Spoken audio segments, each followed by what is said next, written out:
Ang sabi rito, even before He had made the world, God loved us and chose us. And chose us in Christ to be holy without fault in His eyes. Tingnan niyo to. Even before He made the world. Bago pa lang gawin ang mundo, nasa isip ka na ng Diyos. Tingnan niyo? Even before He made the world, God loves you. Ha?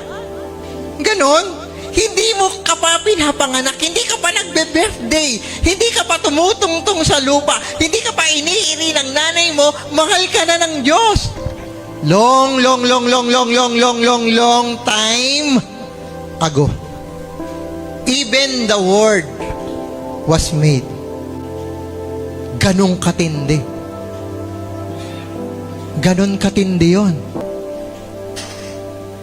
Hindi ka pa nag-e-exist, hindi ka pa tumitira sa shell, etong body.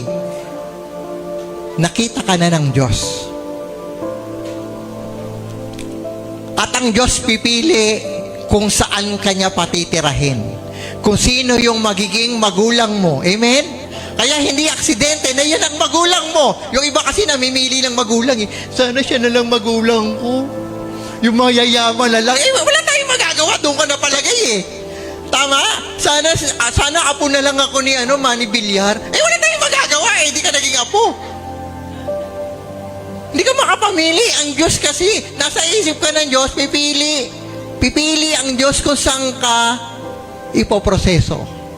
At doon ka magiging tao, doon ka magkakaroon ng access sa mundo. In the spirit, nag-i-exist ka na sa mind ng Diyos. Long time ago, before the world was made. Okay? Ephesians chapter 2 verse 10. For we are God's masterpiece. Pag sinabing masterpiece, ikaw ay sining. Ikaw ay bihasang ginawa ng ating Panginoon. He has created us new in Christ Jesus so we can do good things He planted for us long time ago. Tingnan nyo, may purpose sa iyo ang Panginoon. Ang purpose sa iyo ng Panginoon long time ago pa. Pinalano ka na ng Panginoon sa kanyang isip. Na-conceive ka na ng Diyos sa mind niya before you conceive sa sinapupunan ng iyong nanay.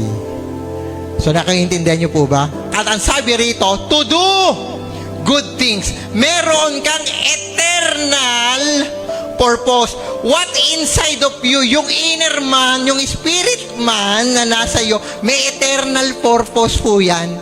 Hindi lang ang body mo ang may purpose na makuha niya yung material na bagay kasi kapwa yan mabubulok. Yung pinakamahalaga, yung what inside of us, yun po ang mga mahalaga dyan.